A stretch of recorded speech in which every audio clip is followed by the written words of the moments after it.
दोस्तों नमस्कार, good morning, सुप्रभात, नेत्रम एनआर करंट जीके क्लासेज में आपका स्वागत करता हूं।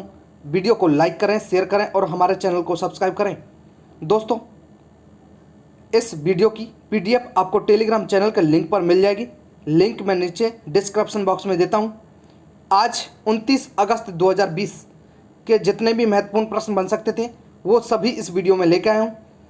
जो भी प्रश्न होते हैं अच्छे लेवल के प्रश्न होते हैं, जिनके परीक्षा में आने की संभावना अधिक से अधिक होती है। प्रश्न के साथ साथ में मैं अलग से फैक्ट बताता हूं, अलग से जानकारी देता हूं, जिससे आपका स्टैटिक पोर्शन मजबूत होता है और आप परीक्षा में अच्छा स्कोर कर सकते हैं। दोस्तों जो हमारा आज का मोटिवेशनल क्वेट रहेगा वो पहले हम देखते हैं। ये है आज का हमारा मोटिवेशनल क्वेट। आंधियाँ सदा चलती नहीं, मुश्किलें सदा रहती नहीं, मिलेगी तुझे मंजिल तेरी, बस तू जरा कोशिश तो कर। दोस्तों मंजिल पाने के लिए हमको कोशिश करनी पड़ेगी, लगातार कोशिश करनी पड़ेगी, बार बार कोशिश करनी पड़ेगी। हम किसी भी एग्ज़ाम की अगर तैयारी कर रहे हैं तो बार बार हमको रिवाइज करना पड़ेगा, मेहनत करनी पड़ेगी और मेहनत भी ईमानदारी के साथ करनी पड़ेगी। तो दोस्तों मंजिल पाने के लिए कोशिश करना ज़रूरी है। आज का हमारा जो पहला प्रश्न रहेगा वो पहले प्रश्न की तरफ हम बढ़ते हैं। आज का हमारा ये पहला प्रश्न है, बहुत ही अच्छा प्रश्न है। इसके बारे में मैं कई चीज़ें आपको अलग से बताऊंगा, बहुत सारे फैक्ट मैं बताऊंगा। देखिए प्रश्न है, हाल ही में मदर टेरेसा जयंती कब मनाई गई? ऑप्शन है 24 अगस्त, 25 अगस्त, 26 अगस्त और 27 अगस्त। इसका सही जो आंसर है ऑप्शन सी है। सी इसका सही आंसर है। 26 अगस्त को मदर टेरेसा की जयंती मनाई गई थी। इनका जन्म, अगर हम मदर टेरेसा की बात करें तो इनका जन्म 26 अगस्त 1910 को 1910 को उत्तरी मैसेडोनिया के स्कोप्जे में हुआ था। और ये जब भारत आई थी वो 1929 में भारत आई थी और अपना अधिकांश जीवन भारत में निराश्रितों के सेवा में व्यतीत कर दिया। जो निराश्रित थे उनकी सेवा में इन्होंने बाकी जो जीवन है वो व्यतीत कर दिया। 1929 में ये भारत आई थी। 1962 में इनको रमन मैग्सेसे से शांति पुरस्कार मिला था। 1962 में, याद रखिएगा, 1962 में रमन मैग्सेसे से शांति पुरस्कार और 1979 दोबारा से सुनिए, 1979 में इनको नोबेल शांति पुरस्कार मिला था। इसके अलावा देखिए कुछ दिन का मतलब 4 सितंबर 2016 को इनको संत घोषित किया था।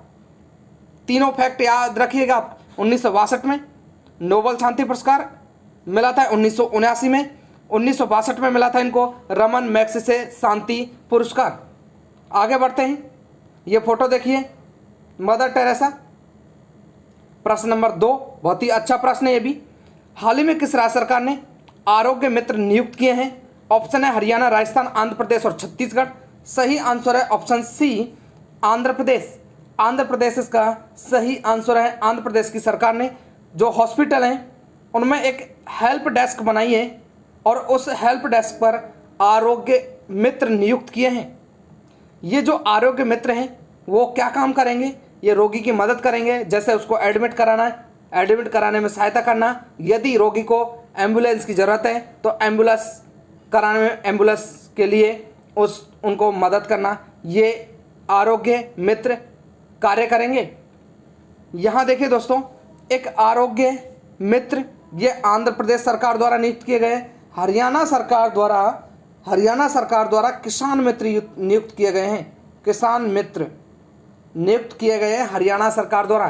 तो दोस्तों कंफ्यूज नहीं होना है, आरोग्य मित्र आंध्र प्रदेश और किसान मित्र हरियाणा सरकार द्वारा। इसके अलावा स्वास्थ्य मित्र भी नियुक्त किए गए हैं राजस्थान सरकार द्वारा। राजस्थान सरकार द्वारा स्वास्थ्य मित्र भी नियुक्त किए गए हैं। तो तीनों अलग अलग हैं। आरोग्य मित्र आंध्र प्रदेश सरकार द्वारा, किसान मित्र हरियाणा सरकार द्वारा और राजस्थान सरकार द्वारा स्वास्थ्य मित्र नियुक्त किए गए हैं। बात करें हैदराबाद से संबंधित, देखिए यहाँ पे मैं हैदराबाद इसकी राजधानी बता रहा हूँ, हैदराबाद है। सबसे बड़ा शहर विशाखापट्टनम है। कुल जिले 13 हैं। भाषा है तेलुगु। राज्यपाल है ब्रजभूषण हरिचंदन। मुख्यमंत्री है जगनमोहन रेड्डी। विधायिका द्विसदनात्मक है। विधान परिषद की 58 सीटें, विधानसभा की 176 सीटें, राज्यसभा की 11 सीट और लोकसभा की 25 सीटें। भाषा के आधार पर अलग होने वाला पहला राज्य बना था ये। प्रश्न कई बार बना है कि भाषा के आधार पर अलग होने वाला प्रथम राज्य कौन सा था, तो ये आंध्र प्रदेश था, भाषा के आधार पर अलग होने वाला राज्य। राष्ट्रीय पार्क यहाँ पर देखिए, पापीकोंडा नेशनल पार्क है और श्री वेंकटेश्वर नेशनल पार्क, ये यहाँ के प्रमुख नेशनल पार्क हैं। नक्शे में देखिए दोस्तों, ये है आंध्र प्रदेश, ये आंध्र प्रदेश है। नक्शा मैं आजकल इसलिए लाने लगा हूँ कि आप नक्शे में देखकर स्टेट के बारे में जान सको। तो यहाँ पर देखिए ये आंध्र प्रदेश है। आगे बढ़ते हैं। प्रश्न नंबर 3, हाल ही में केंद्रीय रक्षा मंत्री राजनाथ सिंह ने एनसीसी प्रशिक्षण के लिए निम्न में से किस ऐप को जारी किया है? ऑप्शन है DG NCC app, India code fibre app, India code finder app है ये, वाईहट्टा के ऐप, इसके अलावा माई इंडिया ऐप, मैप माई इंडिया ऐप। तो दोस्तों इसका सही आंसर है option A DG NCC app. DG NCC app ये राजनाथ सिंह ने एनसीसी प्रशिक्षण के लिए जारी किया है। इसका जो उद्देश्य है, जो एनसीसी कैडेट है को पाठ्यक्रम, प्रशिक्षण वीडियो और अक्सर पूछे जाने वाले प्रश्न सहित सभी प्रशिक्षण सामग्री प्रदान करना। यह ऐप एनसीसी जो कैडेट हैं, एनसीसी जो कैंडिडेट हैं के देशव्यापी ऑनलाइन प्रशिक्षण आयोजित करने में सहायता करेगा। यह डिजिटल लर्निंग में एनसीसी कैडेट्स के लिए उपयोगी होगा और कोरोना वायरस के कारण उत्पन्न जो कठिनाई है उनको सामना करने में भी मदद करेगा। आगे बढ़ते हैं। ये देखिए राष्ट्र निर्माण के लिए DGNCC ऐप जो राजनाथ सिंह जो हमारे रक्षा मंत्री हैं उन्होंने लॉन्च किया है, उन्होंने जारी किया है। आगे बढ़ते हैं। प्रश्न नंबर 4, हाल ही में टिकटॉक कंपनी के किस CEO ने अपने पद से इस्तीफा दे दिया है? ऑप्शन है Rahul Sachdeva, Kevin Mayer, Binny Bansal, Abid Ali Neemuchwala. Option है इसके बी, सही आंसर है केविन मेयर। केविन मेयर इसका सही आंसर है।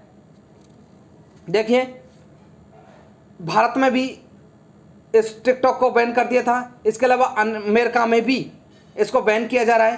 तो इसलिए जो टिकटॉक के CEO हैं उन्होंने इस्तीफा दे दिया है। अमेरिका ने टिकटॉक सुरक्षा के लिए खतरा बताया था। डिज्नी के जो पूर्व कार्यकारी जो अधिकारी हैं मेयर मई में टिकटॉक के CEO बने थे।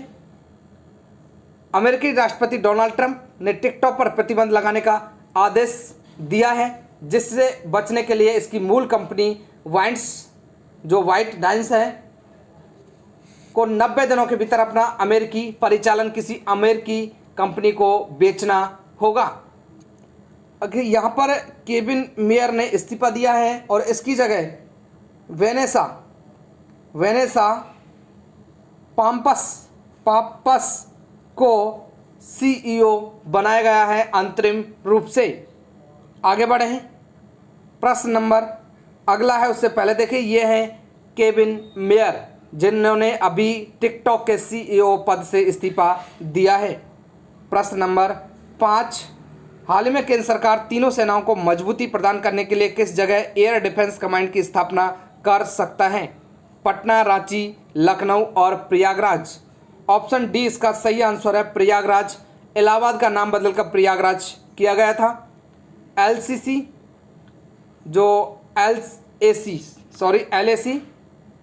इसके अलावा LOC पर जारी तनाव के बीच सरकार तीनों सेनाओं को लगातार तेजी से मजबूत करने में लगी हुई है। मजबूत करने के तहत अक्टूबर के दूसरे सप्ताह के दौरान प्रयागराज में भारतीय वायुसेना के तहत नई एयर डिफेंस कमांड की स्थापना हो सकती है। इस एयर डिफेंस कमांड का गठन भारतीय वायुसेना की मध्य कमान मुख्यालय के साथ किया जाना प्रस्तावित है। इसके तहत आगरा, ग्वालियर, बरेली एयरबेस आते हैं। कमांड का उद्देश्य तीनों सेवाओं के संसाधनों को एक कमांड के तहत संयोजित करना है। इसे सक्रिय कर देश की वायु क्षेत्र को सुरक्षित करना है। प्रश्न नंबर 6 देखिए, ये प्रश्न नंबर 6 है, बहुत ही अच्छा प्रश्न है। हाल ही में बांग्लादेश ने किस देश की एक कंपनी द्वारा निर्मित कोविड-19 के संभावित टीके के मनुष्य पर अंतिम स्तर के परीक्षण को हाल ही में मंजूरी दे दी है? ऑप्शन है चीन, जापान, नेपाल और पाकिस्तान। सही आंसर है ऑप्शन ए। इसका सही आंसर है चीन। बांग्लादेश ने चीन की एक कंपनी है सिनोवाक बायोटेक लिमिटेड द्वारा विकसित टीके को देश के स्वास्थ्य मंत्री जाहिद मलिक ने दुनिया के सबसे प्रभावशाली टीकों में शुमार बताया है और अभी बांग्लादेश ने परीक्षण को हाल ही में मंजूरी दे दी है।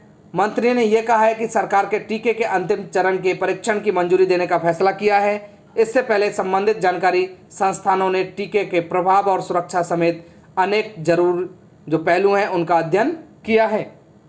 चीन की बात करें तो चीन की राजधानी बीजिंग है, सबसे बड़ा शहर शंघाई है, राजभाषा मंदारिन है, राष्ट्रपति शी जिनपिंग है, प्रधानमंत्री ली कचियांग है और दोस्तों मुद्रा को भूलिएगा नहीं, मुद्रा है यहाँ की रेन मिनबी।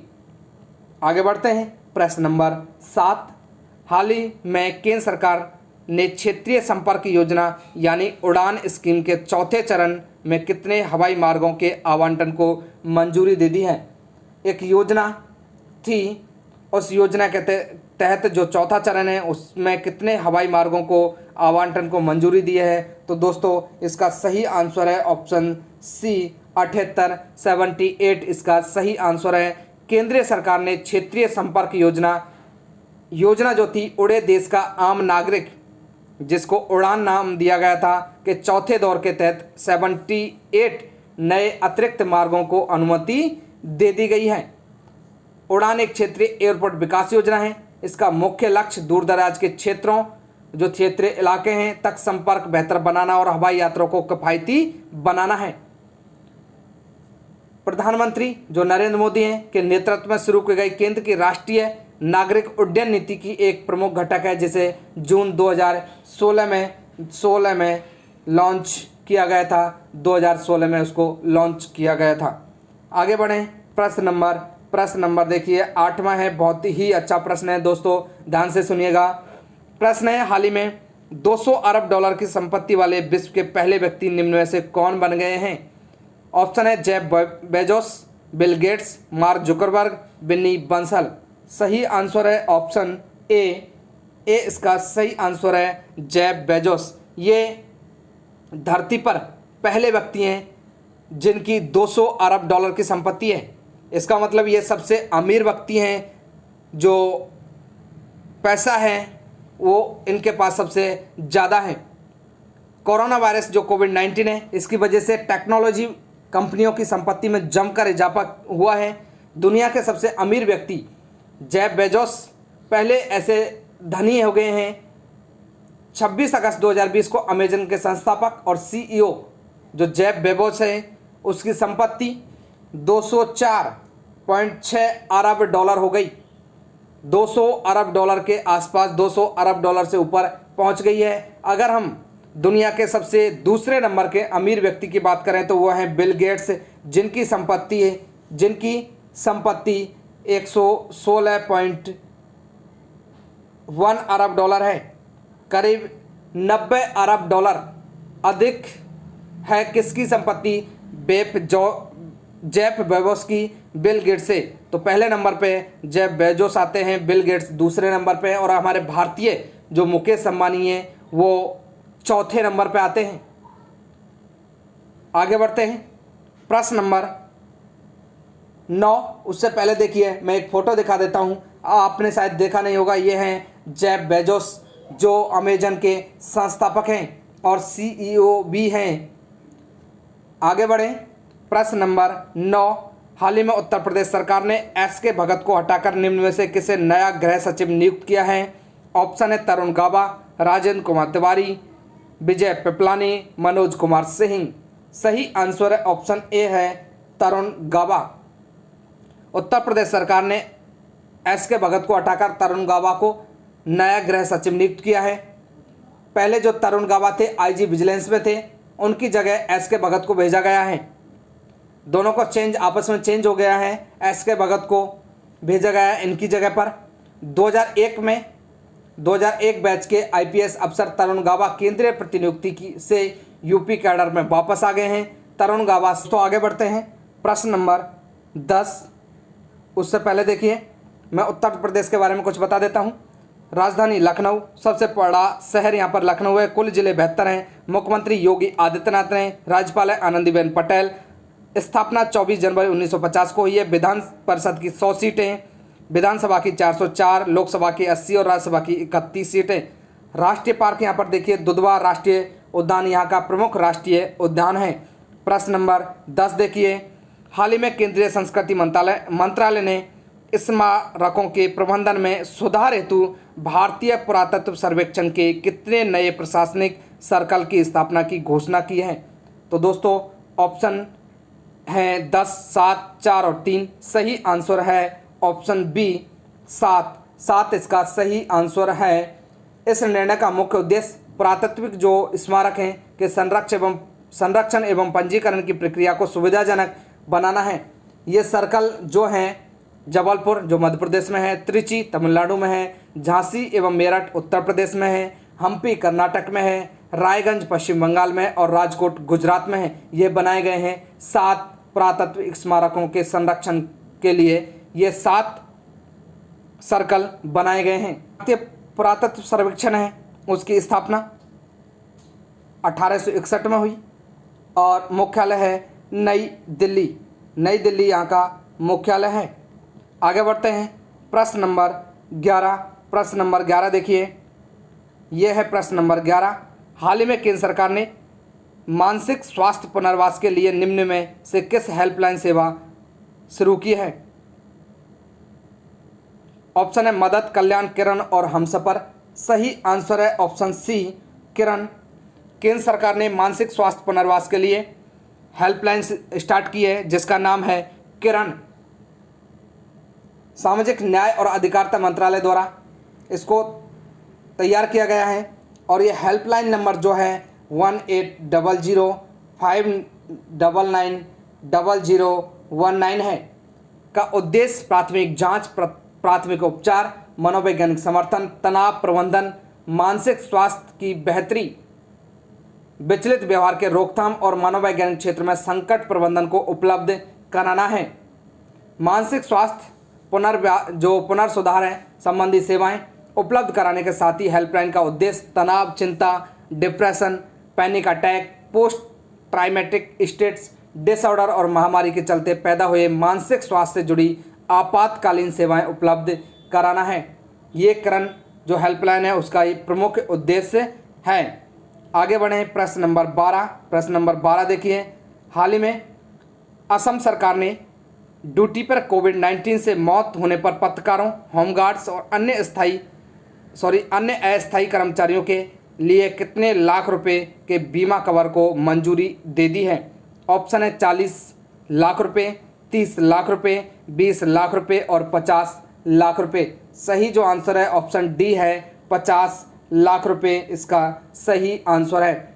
असम सरकार ने कोविड-19 से मरने वाले जो पत्रकार हैं, होमगार्ड हैं, इसके अलावा अन्य अस्थायी कर्मचारी हैं, उनके लिए 50 लाख रुपए की बीमा कवर को मंजूरी दी है। मंत्रिमंडल ने साथ ही ग्रुप 3 व ग्रुप 4 की सरकारी नौकरियों के लिए अधिकतम आयु सीमा 2 साल बढ़ाकर 40 वर्ष करने की स्वीकृति भी दे दी है। असम की बात करें तो राजधानी दिसपुर है, सबसे बड़ा शहर गुवाहाटी है, कुल जिले 33 है, राजभाषा असमिया है। गठन हुआ है 26 जनवरी 1960 को। मुख्यमंत्री हैं सर्बानंद सोनोवाल जो बीजेपी की हैं। राज्यपाल हैं जगदीश मुखी। विधानसभा की 126, राज्यसभा की 7 और लोकसभा की 14 सीटें। इसके अलावा देखिए यहाँ पर एक सींग गैंडे के लिए काजीरंगा नेशनल पार्क प्रसिद्ध है। इसके अलावा डिब्रू सैखोवा ये भी यहाँ पर राष्ट्रीय पार्क है। आगे बढ़ते हैं जो हमारा आज का प्रश्न रहेगा, हाल ही में किस राज्य सरकार ने एक मास्क अनेक जिंदगी जन जागरूकता अभियान का शुभारंभ किया है? तो कहाँ किया है? मध्य प्रदेश, केरल, असम और तमिलनाडु। तो दोस्तों सही आंसर आपको चुनना है और कमेंट बॉक्स में लिखना है। आगे बढ़ते हैं। ये हमारा कल का प्रश्न था जिसके काफ़ी लोगों ने सही जवाब दिए, उन सभी के लिए धन्यवाद। प्रश्न था, हाल ही में अग्निशमन सेवा ऑनलाइन पोर्टल लॉन्च किया है। राजस्थान, बिहार, उड़ीसा और कर्नाटक। सही जो आंसर था ऑप्शन सी था उड़ीसा। उड़ीसा सरकार द्वारा अग्निशमन सेवा ऑनलाइन पोर्टल का प्रारंभ किया गया है। दोस्तों मैं आशा करता हूँ वीडियो आपको अवश्य ही अच्छी लगी होगी। वीडियो को लाइक करें, शेयर करें और हमारे चैनल को सब्सक्राइब करें। जिन दोस्तों ने, जिन साथियों ने ये वीडियो पहली बार देखी है और चैनल को सब्सक्राइब नहीं किया है तो दोस्तों चैनल को सब्सक्राइब कर दें। सभी के लिए धन्यवाद।